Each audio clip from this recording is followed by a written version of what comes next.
Good evening and welcome to a new edition of Real World News TV. I'm your co-host Reggie Kearney, and along with me I have my other co-host Chara Tappin. Chara, how you doing tonight? I'm not bad for a Tuesday night. It's balmy weather here in New York, so it's just nice to be liberated from our coats and galoshes and whatnot. How are you this evening? Well, I'm doing fine. It's kind of cool down here. We've had thunderstorms all evening, so it's kind of cool.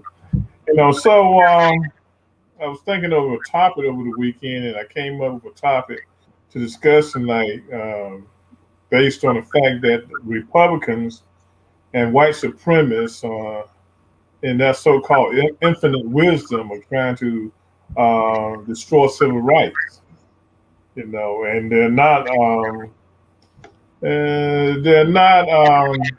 being core about it. They're doing it, okay? Mm-hmm. Given the fact that we had to fight for our rights in 1950 and 1960, and then we're having to deal with that BS every day as they try to truly, really destroy civil rights and democracy. And when I talk about civil rights, I'm talking about our voting rights and our accessibility under the Civil Rights Bill. So what do you think about that? Oh, I agree 100%. All gloves are off. All white sheets are off. They are out. They are showing their faces. And, they are scared shitless. The fact is that, right now we're sort of in a fundamental crisis.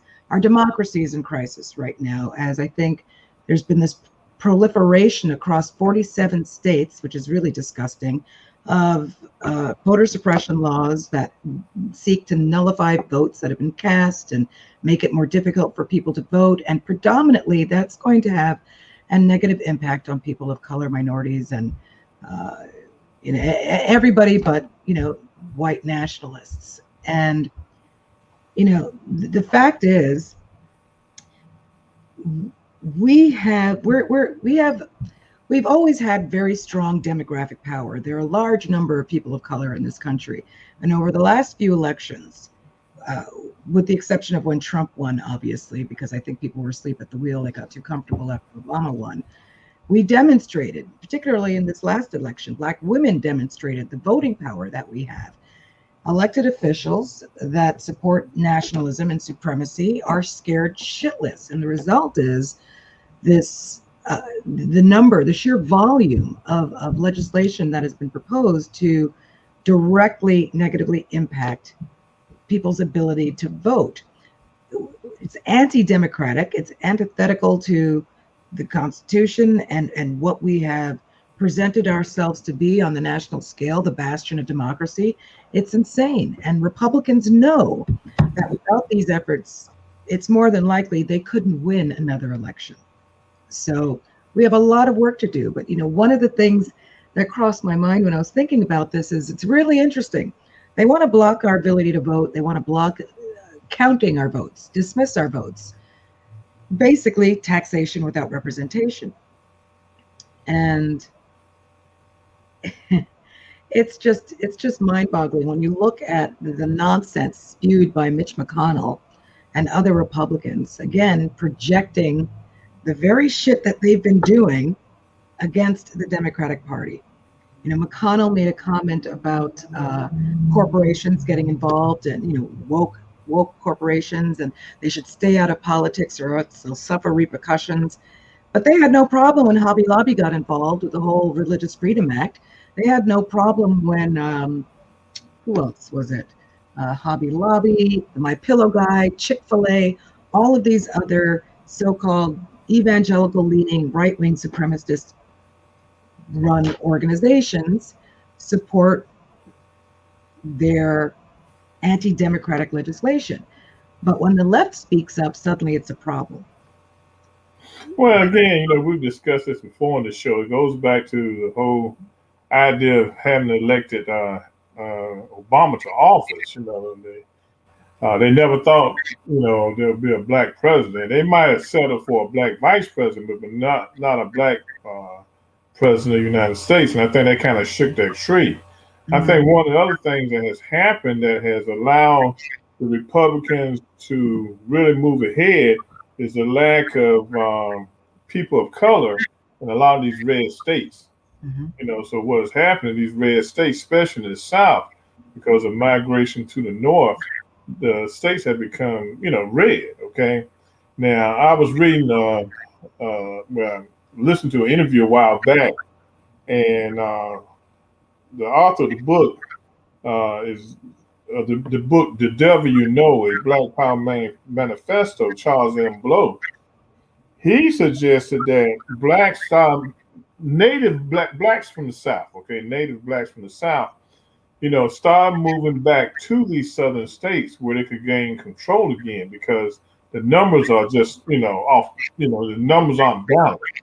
And if Yeah. we could go back into the states and move back into these states, we could really upset the apple cart then. But Oh, yeah, absolutely. But they have to go back in numbers to protect each other. Because if you get one yeah, family here, one family there.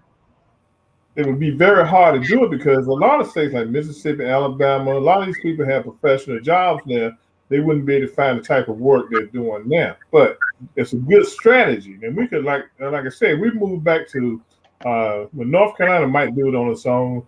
Georgia might do it on its own. But we move back to South Carolina, Alabama, Mississippi, Florida, Texas, you know, right along that Sun Belt, you know, gosh, we could wreak havoc. Well, On the that left. and get rid of gerrymandering. But, Yeah.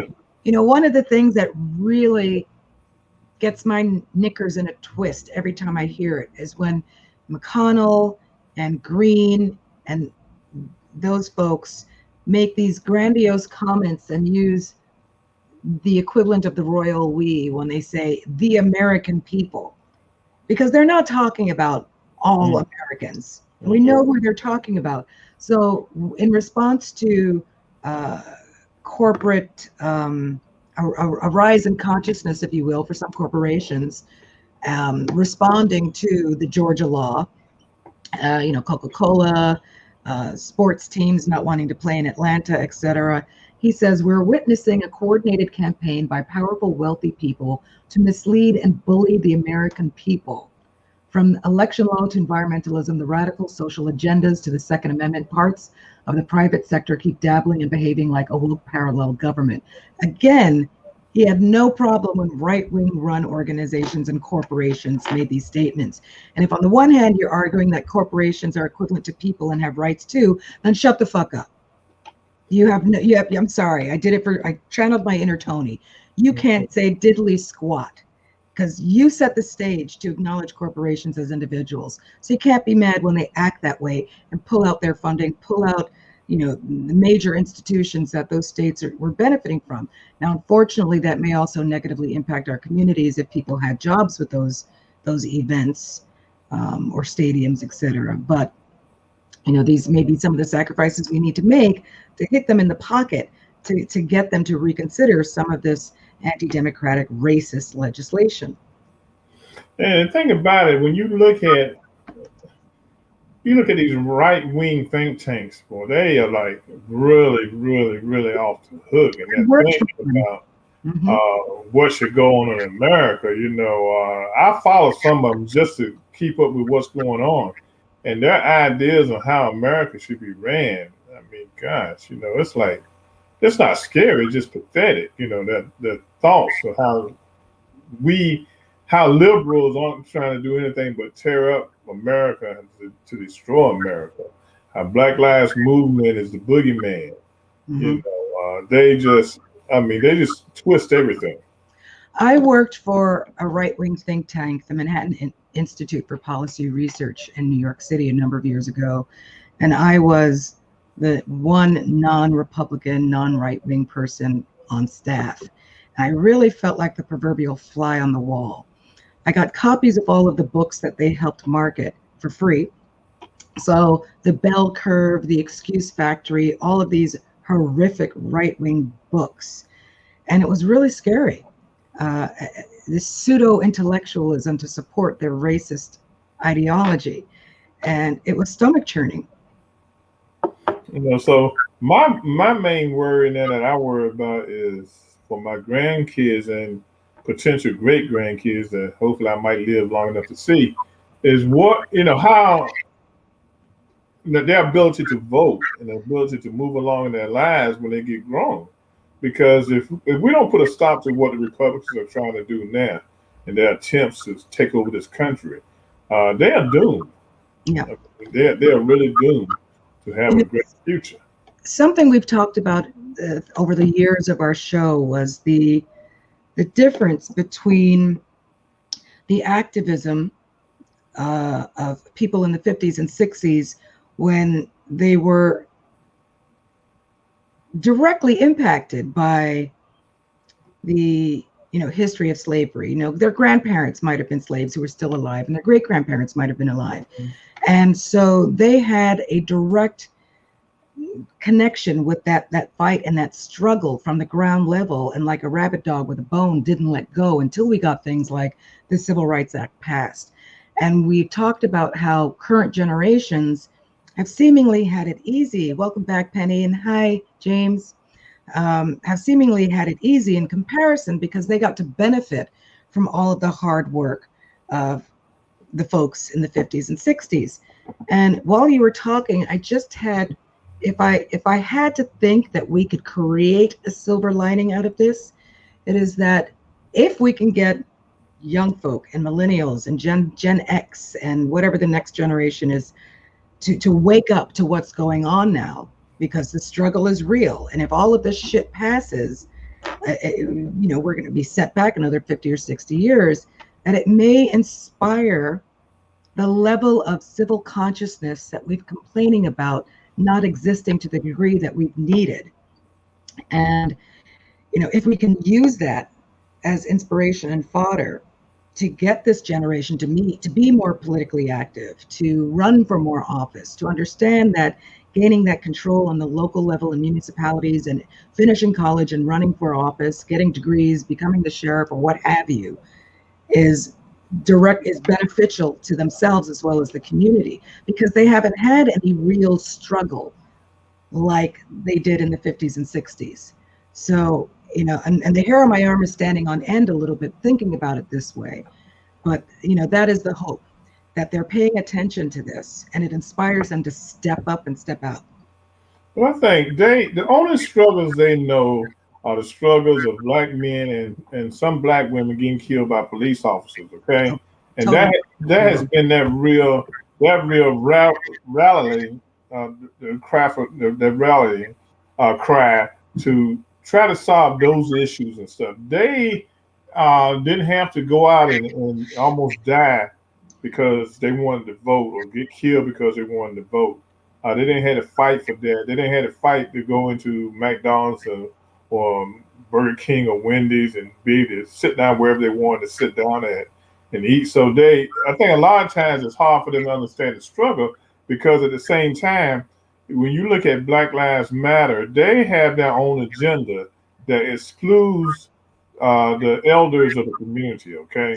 Mm-hmm. And they're not willing to listen to the Al Sharptons or the Barbers or anybody else that's older or Sharpton. They're not willing to listen to them, okay? Because they feel like that's from another generation and they've got to do things their way. But I think they need to go back and read up on their history and see, the things that worked and what we had to go through to get to that point.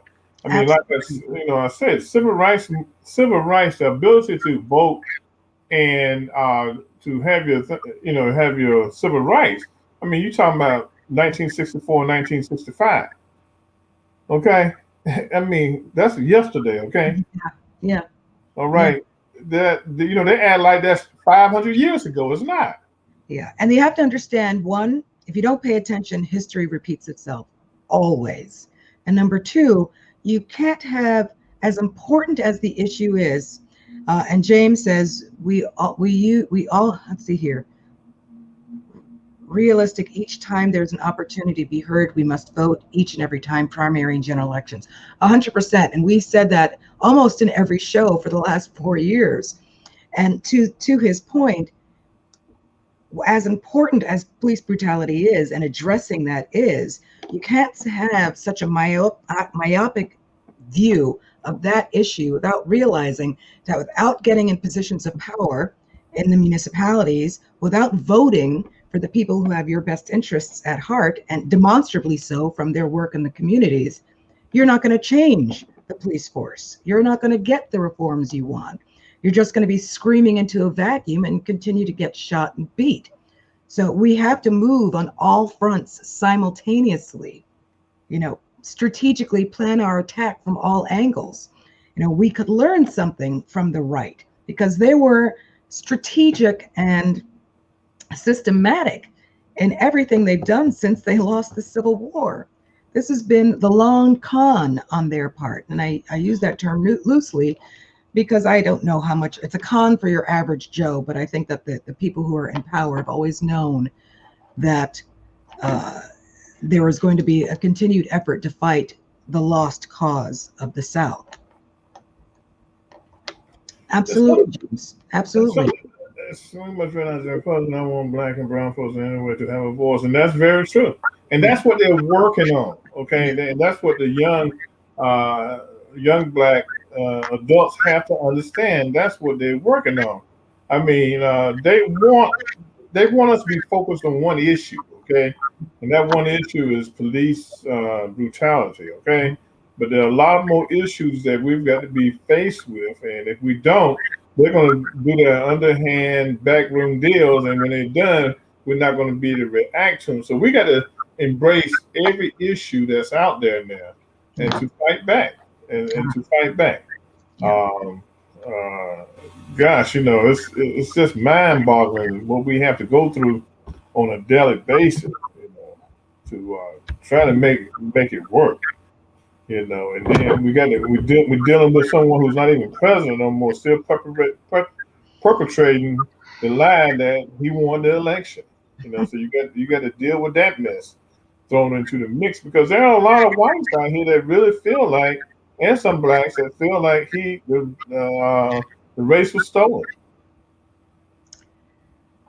Yeah, no, there's something deeply pathologically wrong with that side of this country. And we've talked about that during other shows, but it all boils down to, if you were to whittle it down to its little rotten core, it all boils down to racism, misogyny, and any other ism you want to add to that, and fear of losing control. We're good enough to buy your products. We're fodder for the grist mill, is what we are. Work us to death. Don't, let us die in hospitals. Don't give us the care that we need. Put us on medications we don't need. Underpay us. Brutalize us. But yeah, no, our voices can't be heard. It's really despicable. And when you look at some of the most egregious aspects of the laws that are being entertained or proposed in these 47 states, it's really disgusting. Now, not only talking about focusing on a single issue, not only they're not even chipping away at the Voter Rights Act, they are hacking away at it. But not only are they doing that, they're simultaneously cutting us off at the knees to criminalize protesting it. So you already have laws in states against rioting. You already have punitive actions that can be taken.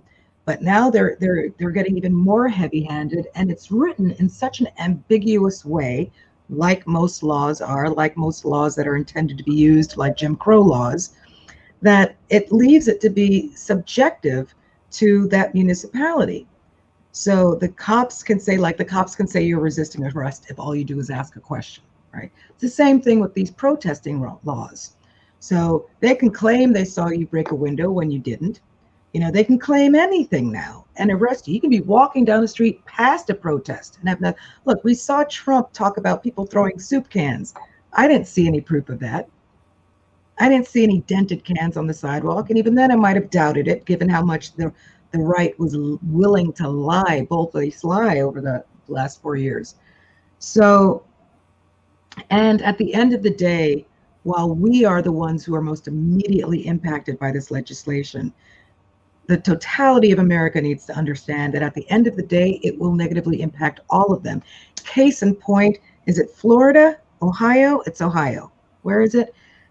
They enacted voter suppression legislation, and now they realize that what they did is going to result in over 33% of Republican voters not being counted because of what they've done with the early voting, mail-in voting. I don't think they realized how many how many Republicans in their own state used the mail-in voting option. And now what they've done is cut themselves out the knees, and now they're sweating because you could lose an election by 33,000 votes. Mm-hmm. So if everybody doesn't pay attention to what's going on, everybody's going to be impacted by this. Well, see, the thing they do, Republicans do, they change laws and create laws based on emotion, okay? Now, if they had taken time on how to do the research, they would have seen that they still need to let mail-in voting be an option or either enhance mail-in voting, okay? But they didn't. They were doing something off the cuff, and then they realized after them put this bill in motion, oh, wait a minute, we done screwed ourselves now. Cut our nose off to spite our face. Yeah. And that's what a lot of it is. I think, I say this sometimes. We made America what it is, okay? If you go back and look at the majority of the inventions that have taken place over the last 100 years, 200 years, everything that's pretty much has made Americans comfortable and made life easy for them was created and invented by a black person. Okay? Mm-hmm. If you don't want us around, give us my potato chips back. If you don't want us around, give me my GPS back. Oh, how about a pacemaker? Computers, pacemakers, computers. If you don't want me to be around, stop using blood plasma. Mm-hmm. Okay? Mm-hmm. Give me my stuff back that we did, and we'll call it a day, and we'll leave y'all on your own and try to figure out something because you can't. Yeah. And that's what they don't realize. They think they've done everything. But I want our young people to get on board and realize that it's more to fight for out here than just against police brutality. Okay, they've got to really dig in and hit it from all angles. But I'm not sure if not realizing it is the way that I would characterize it, because there is an imperialist, colonialist mindset. And once they have decided they like something, it's their discovery, right? Whether it's music, food. Look, Fucker Carlson was claiming tacos are American food, completely denying that they were brought over from Mexico. So, our music, our food, medicine, vaccines, like all of these things that were brought about by color in this country. So they've colonized it, just like Columbus discovered America. It doesn't matter if a black person did it. They took it over and they own it now. So it's not about not realizing, there's something wrong up here. They're broken.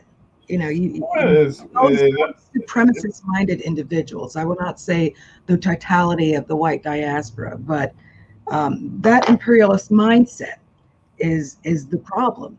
And if there were a way to turn that off, it'd be a step in the right direction. But that's the thing about wanting to be superior. The senator out of former senator out of Pennsylvania, Rick Santorum, made a comment about Indians and Native Americans. How yes, they were here when we got here, but it was our culture that got things moving here in America. That American culture doesn't have any Native culture in it. Yeah, let's just forget that the original 13 United States and the inspiration for uniting those was as a result of Native Americans, chiefs making recommendations that we create a union. Let's just whitewash that, if you will. There's just a sickness in this country, and I don't know if we'll ever get over it. But they won't talk about it. The Europeans, they were the ones that brought the diseases over here to America, to North America, when this whole region, this country, this continent didn't have any type of disease. They were living healthy lives. They weren't using guns. They weren't drinking alcohol. until white Europeans came over and they messed it up. And you know what Rick also said? He was talking about, English settlers, and 100%. My uncle, James Huggins, says, not just give back our contributions, but let the patent holder get the monies that drug companies get for their research, 100%. He also made these comments about English settlers coming here to practice their variation of Catholicism, yada, yada. And all I could think of is History 101 tells you the number of different groups that came here seeking religious freedom. You had Lutherans, Calvinists, Catholics. You had all kinds of different religions here. So no, this was never, even the founding fathers were atheists, for God's sake. So no, this was never meant to be a Catholic or Christian nation.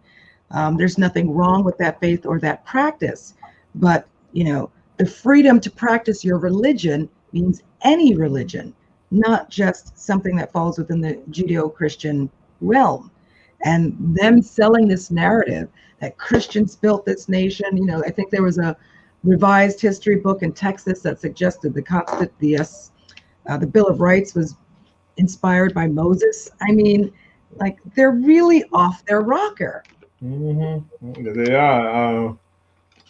Then I don't know if it was Texas or Florida, one of the educators said that should only talk about the good stuff in slavery because there were a lot of because the slave owners took care of them, their slaves by taking care of their families and giving them food to eat and a place to live and all that kind of crap.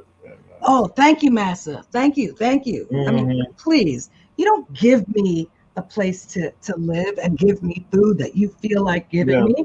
We're the grown-ass adults who can, make their own way in the world. It's just this perception that we are less than and infantile. Yeah, and we would still be in slavery if the South had won the Civil War, okay? Absolutely. We would still be in slavery. Unless we found the means of having a rebellion like they did in Haiti, but that would have been extremely bloody. Yeah. And just think about it. If we were still in slavery, there wouldn't be no cell phones, no potato chips, no nothing. They wouldn't have it was just been cotton and tobacco. That's all they would have built their nation off of. Yeah. And that's what they would have done. Probably still be fighting with the North. Crazy things. Or the North would have capitulated, Yeah. But there are some ways some states are fighting back, and there's some ways that we can fight back. But again, everybody just needs to really pay attention.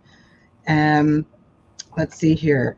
There's the passage of in the Senate of H.R. 1, the For the People Act, which deals with fundamental voting rights. H.R. 5, the John Lewis Voter Rights Bill, which will restore the Voting Rights Act and its pre-clearance requirements for changing voting laws. And there's a lot to be said about creating a national standard for federal elections, for Senate, for the Congress, and certainly for the presidency. It does not make any sense that you've got 51 states and different laws in every one of them on how to vote for the president. And if you were to uniform that, I think that would resolve some of these issues, because in the federal government, now the only concern I have then is if you get another asshat like Trump in office, what kind of damage they can do. So I think one of the other things that Biden needs to do while he has the chance is to reaffirm and strengthen the separation of powers. Now, one of the things I respect him for is clearly stating that he will not intercede or get involved with any activities that the U.S. Attorney General is doing. And that is the right and honorable and ethical thing to do. But, honorable and ethical seem to be getting bred out of the population right now. But if you can set those things in stone now, if we get somebody else with these fascist-like leanings and nationalist-like leanings, we can have things sort of locked down and in place already to maintain that divide and that balance and that the systems of checks and balances, because that did not exist during the last administration, or if so, threadbare minimum. Yeah. But the thing, we got to realize with the Senate being in a 50-50 deadlock, and you've got two Democrats that think they're Republicans, it's going to be hard for those bills that get passed in the House to get passed in the Senate. Yeah. We got to hope that that next year, 2022, that we can get 3-4 more seats in the Senate that would give us a little more breathing room. Okay. Yeah. But then we might end up losing Congress, losing the House, which, I mean, if we can control the Senate, we can control the final say so of the bill. And that's a good thing, even if we lose the House. So it's a lot going into play. The biggest thing is, like James said, people got to go out and vote next year. And participate in the census. Yeah. Because New York State is losing a seat now. Well, no, I mean in the future. New York State is losing a seat because not enough people participated in the census. I think the thing that happened with the census was the fact that the guy who used to be in the White House had, made so many threats against people, from down south, from Mexico and from Central America, that I think a lot of them were scared to fill it out because they thought they filled it out, it might get traced back to them, and they could be deported. Okay. Yeah. Or harassed, and I think that's what killed. I mean, one state, I don't know which state it was. Oh yeah, New York, 89. All they needed was 89 people. Then good and daggone well on your street, on your street, there are 89 people that didn't fill out the daggone census. Okay. Yeah, it's a shame that deadline couldn't have been extended a little bit because on top of that legitimate scare and concern, people were completely distracted, and rightly so, by the global pandemic and people dying and getting sick and wondering, who's next, and not being able to visit family members, and just, looking at the news every single day. It was a really horrific time. And I remember thinking when the census came up, this is just really bad timing right now. Mm-hmm. Yeah. And the thing is, now, when you look at California did lose a lot of people. A lot of people are moving to Texas. I mean, we've got people from this area moving to Texas because of the taxes. They say Maryland taxes are just too high, and everybody's moving to Texas because of the tax break. So that's so right. Let Texas turn blue. I'm not mad. Yeah, but the thing is Republicans are moving to Texas. Okay, everybody I talk to that's leaving Maryland is a Republican. Because we're a blue state, and they just don't like the way it's being ran. But Texas is on the cusp of becoming hopefully a blue state or either a purple state. But we just got to go back to the drawing board. It's going to be another 10 years, and hopefully when they take the next census in 2029, that it won't be any issues, and we'll be able to get a good count and maybe see some changes, that as far as our congressional seats in our states being increased. What's interesting is that you're assigned a social security card at birth, but you don't use it until you get your first job. You want to talk about where potential fraud exists. That's certainly a place that can be looked at. So that's fine, and that can exist, but you're not willing to enact automatic voter registration. Somebody can identify a party once they are legally allowed to vote, but automatically register them. Done. And they're on that list for life. Yeah. And there shouldn't be any voter purging. If somebody's dead, they're not voting, and you can compare that to the state database of people who died. Somebody may not like any of the candidates that year. Now, I don't agree with abstaining from voting, but I know that it happens. But you should not be kicked off the roster if you haven't utilized your right. It is your right to use or not.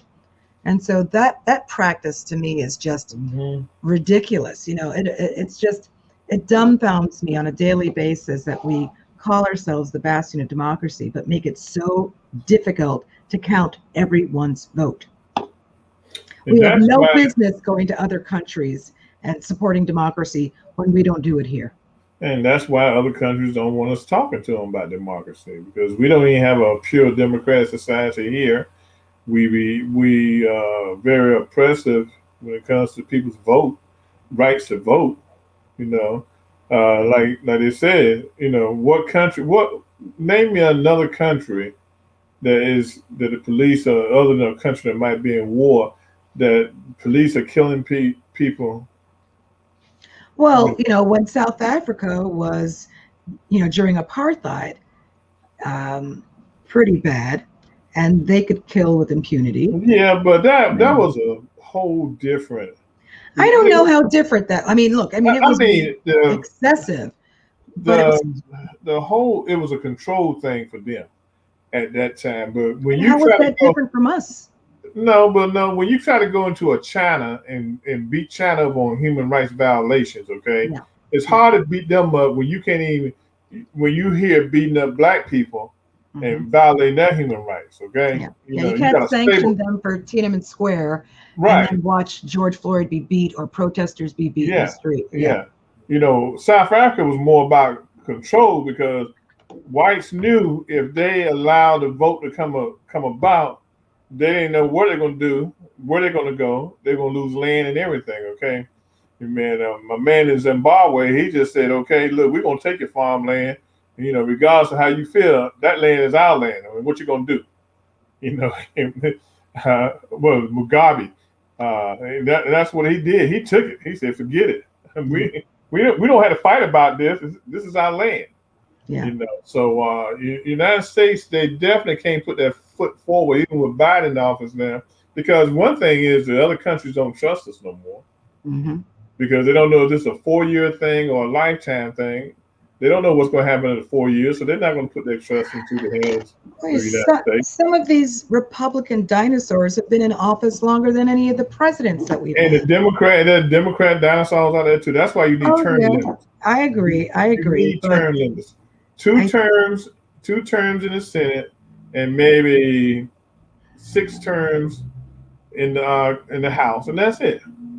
You got guys in there came into Congress in the House when they were 25 years old, and here they're almost 90 years old. It's a job. It's a home. That's what they've done. Yeah. So you haven't had a turn. You haven't had ideas. You have stuff brought in, but you haven't had new thinking coming to the Congress. Okay, and that's what you need. Well, AOC is an example of that. We've had some fresh blood here in New York, which we're very happy with. We may not always agree with everything she says, but I support her 100%. But New York is all the place. Yeah, we have had some fresh blood. We just need more of it throughout the country. And so I think we need to stick with the original plan and have multiple families move to other states and communities so that they can support each other and start turning some of these states blue. Yeah. And in a lot of these states, especially in North Carolina, they still got a lot of blacks that are not voting in North Carolina. They haven't even been registered. I mean, so you got to really encourage people in states where they're so close that these people need to get out and vote. They need to get registered, okay? But they make it so hard to get voter IDs, like in North Carolina, when they close down more, MBAs, and you got to go an hour. You got to go an hour. You got to get somebody to drag you an hour to get a state ID. They've done those things purposely in order to try to hold on to that last little bit of power that they have. Yeah. And they can do it with a straight face while talking about democracy and for America, because at the end of the day, the only people they consider Americans are themselves. Yeah. Regardless of how many generations we've been here. I don't know what they consider us to be. One look at anybody who looks different, right? One look at somebody who's got a drop of color, go back to where you came from. Nobody says to them, go back to Ireland, go back to Poland, go back to Germany, go back to England. And guess what? Those countries don't want them. They don't want that nationalist kind of mentality there. They've already been through that. They've evolved through that already. Yeah. And that's when I get a little concerned, because you look at other countries like Germany that have, gone through that in their evolutionary development. We haven't had that, obviously, since slavery. And it seems like we're due for a true fascist attempt here. And that started under Trump. And if he'd won another 4 years, I don't doubt that we would have gone headfirst in that direction. So, look, if if he had won again, I think he would have got rid of the Constitution, got rid of the House and the Senate, and the Congress and the Senate, and just done things the way he wanted to do them. He would have shut government down. Although I have to wonder if that might not have resulted in some loss of his support, because at the end of the day, the people in Congress, regardless of what party they are, like their power. And if he started to usurp too much of their power, they might have had a problem with it and suddenly had a come to Jesus moment and started to rise against him. Well, the thing is, the military would have never sided with him, okay? I'd like to hope so. They even said during the time right before after the election that anything, because his idea was always thinking and saying that, hey, the military, they love me, but the commanders of the members of the Joint Chiefs of Staff, they came out and said, look, we're not getting involved in it. We don't get involved in politics. So that would have been a slowdown for him too. You know, that would have slowed him down also. So he would have had to depend on those rioters that attacked the Capitol. That's what he wanted. He wanted those rioters. But I think at the end of the day, if they went in there and did some damage and tried to control the Capitol, I think the National Guard would have been given the power, to come in and take back what is rightfully the country's. That's everyone's. So I mean, it was a dream of his, but I think he would have done so much stuff to really tear the government down if he got back in for a second term. Because he was trying to pave the way for his children and his grandchildren and their children. He was trying to make a dynasty. No, sir. Yeah. No, sir. Yeah, so it'll be interesting to see what happens in 2024 if one of his idiot sons thinks that they can run. Hopefully Ivanka keeps her head down. She has no business running. I think it's going to be a real fight for power. I think one of the things that he's doing is holding on to the money. He's making money off this, and then he's going to try to milk it as long as he can. But like I tell people, none of us are guaranteed to wake up every morning, okay? And he might not be around to see the 2024 elections, okay? Mm-hmm. Don't throw all your chips in one bag, it might not happen for him. So that's what I hope for. I might not even be here in 2024. Oh, shush, of course. But I'm praying for him not to be here in 2024. I mean, it's because he's just a danger to this country. Yeah. Danger. They need to figure it out. I don't know if they will ever figure it out. So at the end of the day, people in every state need to pay close attention to the legislation that is being proposed, and don't just rely on the media. Go to the website for your local elected officials. Go to congress.gov. Go to the Senate webpage, the Assembly webpage. Go to those sites and look yourselves. Look up the legislation that has been proposed in your state, because more than likely, some of this other legislation is going to be passed under the radar, not even make it to the media. So inform yourself, educate yourself. Go to the government websites, look up the laws yourself. Write to your elected officials, get some groundswell of activity against some of this legislation, and let's stop this madness. And absolutely, Mr. Huggins, we will all be sitting here. We'll have a special show when they air his trial, and we'll be sitting here with popcorn and a bottle of Prosecco watching it go down. Somebody said that Rudy, he better flip the tables on him if he want to stay out of jail. Rudy will go the mafioso route. Trust me. One of them is going to claim dementia, show up in court in a bathrobe, and not, we're going to see some shenanigans. It's not over. Because Rudy, if I was in Rudy's shoes, I'd be turning in Roger. If I was in Rudy's shoes and Roger Stone's shoes, I'd be flipping the tables on Trump right now. Wouldn't have to keep my butt out of jail. I would have no butt saying about, because the thing about Roger Stone owes the IRS so much money that he's definitely going to get 2 or 3 years in jail behind this man. That's not enough. We all know that he instigated. But he helped instigate that. We're talking about the taxes. We're talking about the taxes now. Somebody else got to flip on with that. But the thing is, he doesn't have anyone now to keep him out of jail. Okay, he got pardoned for one incident, but he ain't getting pardoned for the IRS. You know, so he's got, you know, him and Rudy, they're the kind of things. Oh, they're kind of old to be going up there and spending the rest of their lives in jail. I'm telling you, mark my words, they'll claim some kind of infirmity and try to get some kind of mercy. Well, you saw your boy turned on him, and I think it's more to come. Who's my boy? What's Cohen? You see Cohen turned on him. No, he's not my boy. Yeah, that's your boy. He's reformed. He's a good guy now, but it's more to come. There's gonna be some stuff coming out. I think they're just taking their time. I think they want to make sure they get everything right, cross the T's and dot the I's. So when they start taking these guys to court, nothing will stop them from getting convictions. I can't wait. I really can't wait.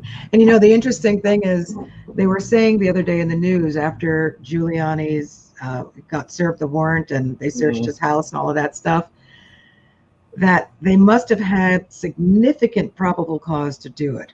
And the material that the rumor goes that the material they left with is not so good for a lot of people in his circle, including Trump. Yeah. So, I mean, the thing is, like I said, with that type of warrant, unless they had to have something good for the judge to approve it. The problem was, one of the issues was when Cheeto Head was in office, they had the information then, but he wouldn't let them, him and Barr wouldn't let them go get a warrant at that time. So that should tell Rudy something then. Wait a minute, I've been doing all this dirt for these guys and they had stuff on me then, but two people kept me from going to jail, and then here it comes. I mean, I better do something to protect myself. Well, you know, when Trump was in office, they could claim national security. Now Biden's in office, and he can be like, that administration was filled with so many idiots. Nothing they were working on could be said to be tied to national security. National embarrassment, maybe, but not national security. And listen to it. You haven't heard them one time come out and complain about Biden. Not like that, no. Because they know that this whole situation got started with Barr and Trump. Okay, they know that. Oh, they please go after Barr. Look, they can't come out and say this was a witch hunt by Biden. The same associate lawyers that were working in the DOJ then are still there now, and they just came back to Garland again with the same information and said, "Look, here it is. Can we get the warrant?" And here they're talking about, he said, I try to give them the hard drives to Biden's computer, but they wouldn't take those.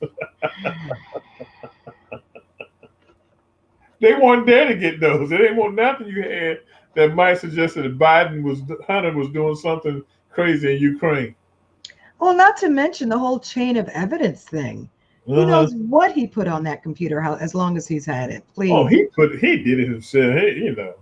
Hackers can create anything and put it on a hard drive. You know. It's interesting. Now we're off topic for a second, but you notice we haven't heard a peep about the Gates scandal. And coming from the right, who started the whole nonsense behind Pizzagate, if they were really that worried about children and sex trafficking and all of that business, you would think that they would make a poster child out of Gates. They worry more about Liz Cheney than they worry about Gates.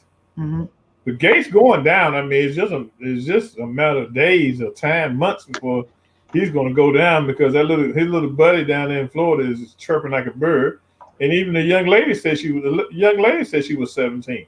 I mean, so the young lady knows how old she was, and Gates knew she was 17 years old. You know, so hey, it's going to come out. You know, it's just a matter of time for him. And somehow somebody gonna catch Marjorie Greene behind a 7-Eleven one day and beat the crap out of her. So she's gonna get caught up somewhere. Now, is that debate still happening between her and AOC, or did she bow out? They've been kind of quiet here lately. She's been kind of quiet.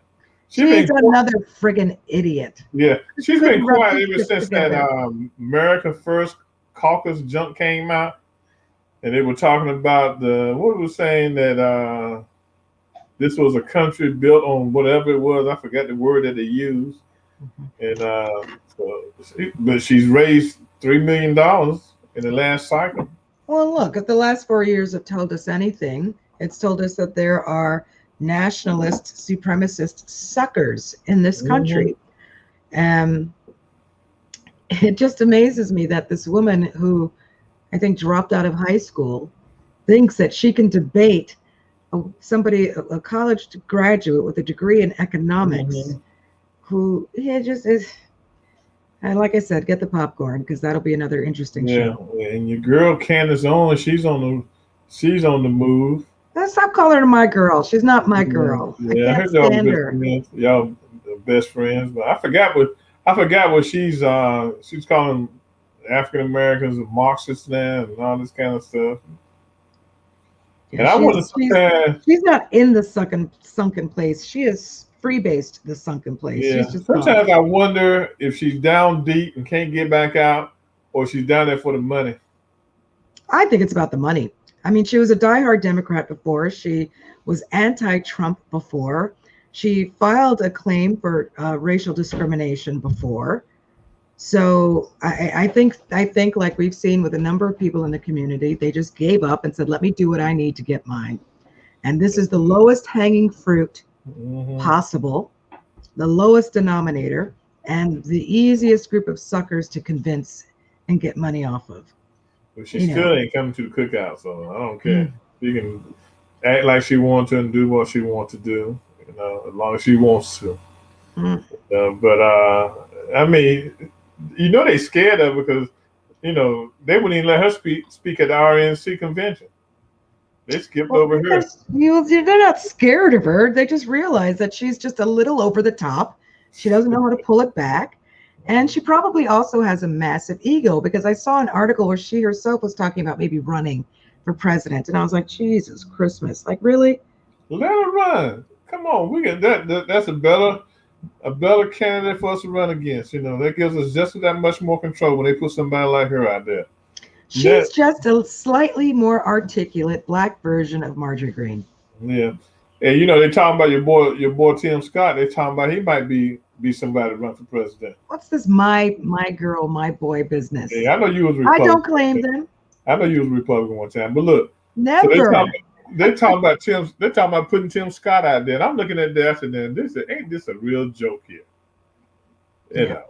Like we would run from the Democratic Party, the Republican Party to support him just because he's black.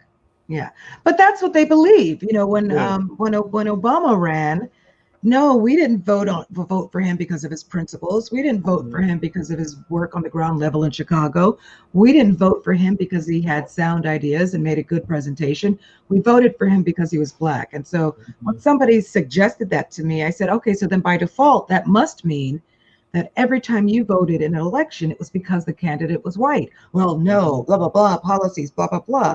I'm like, so you're saying we're incapable of that kind of intellectual decision making? Again, this tendency to look at us, and infantilize us. Yeah. And we're incapable.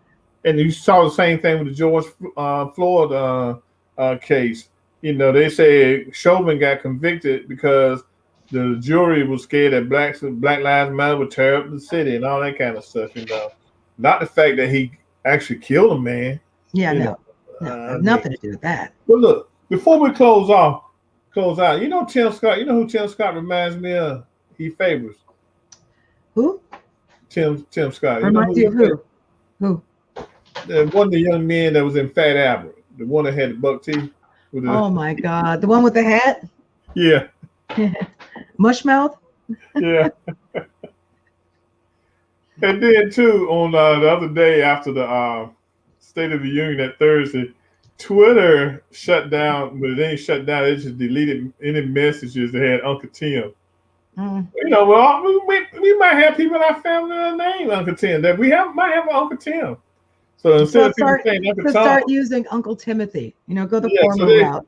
So instead of them saying Uncle Tom, they were going Uncle Tim. So that was trending on Twitter. So Twitter, they felt like it was a slap in the face. Oh boy. So we have 3 minutes left, and I know that Tony wanted to come in and mention the show for Truth Brothers tomorrow. So Tony, you want to come in? Tony! Of course. Hey, what do you mean? Anyway, so yes, Truth Brothers TV Thursday night with Reggie and Devon Patrick. You know, they were out last week. Devon wasn't feeling well. So we're going to visit the topic that was set for last week, this week on Thursday. So on Thursday night, they are going to be talking about, as soon as it hits the screen, the victim, the police, and the parents. And this is all in relation to the shooting deaths that we've had over forever. But they're going to be addressing those things. And I'm looking forward to sitting back and producing that show as well. Tomorrow night, me and Yvonne Baker will not be airing. That is because Yvonne Baker, she had come here to Las Vegas and taking care of family and, you know, visiting grandkids and all that stuff. She's flying back tomorrow. So we're not going to be airing tomorrow night. So, like I said, you can catch Truth Brothers TV on Thursday night. The show starts at 7 o'clock p.m. Pacific, 9 Central, 10 o'clock on the East Coast. It's just been a long day, y'all. I'm getting there. I'm getting there. But with that being said, I want to thank everybody who tuned in tonight. Oh, look at there. There's cousin Colleen. My sister. That's actually a picture of our mother. But her birthday would have been on the 7th. Mm-hmm. Yeah, you do favor her. You got her eyes and nose. Oh. Yeah. Well, I've got my ball there. All right. So for everyone who has tuned in, we do want to say thank you. We really do appreciate your viewership and your support of the show as well as the network. And we want you to come back next week Tuesday, every Tuesday night, here on Real World News TV, live on Facebook. The show always begins at 5:30 p.m. Pacific, 7:30 Central, and 8:30 on the East Coast. Anything else I should add, y'all? No, I think you added everything. Get vaccinated. Get off. Yeah, get vaccinated. Yes, that part. All right. So with that being said, we're going to go ahead and get out of here. We do thank you once again for all of your support. And we will see you back here next week on Tuesday with Real World News TV with Reggie, Kearney, and really? I needed that so badly.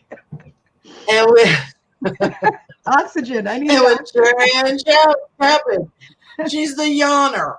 Okay, she is the yawner. So NT Way, we will see you back here next week. I'm the yawner, and what's Reggie? The fire starter, the what do you call exactly. Him? What do you call him? Arsonist. No, what do you call him? The pyromaniac. Pyromaniac. Yeah, I don't put my matches away. Oh, you did? Yeah, I don't have them. I can't find them. I'm just putting them away. All right, y'all. Have a good night. Rest of the week. If we don't see you, be safe. All of that good stuff. Peace, y'all. Peace. Good night. Night, sis. Night.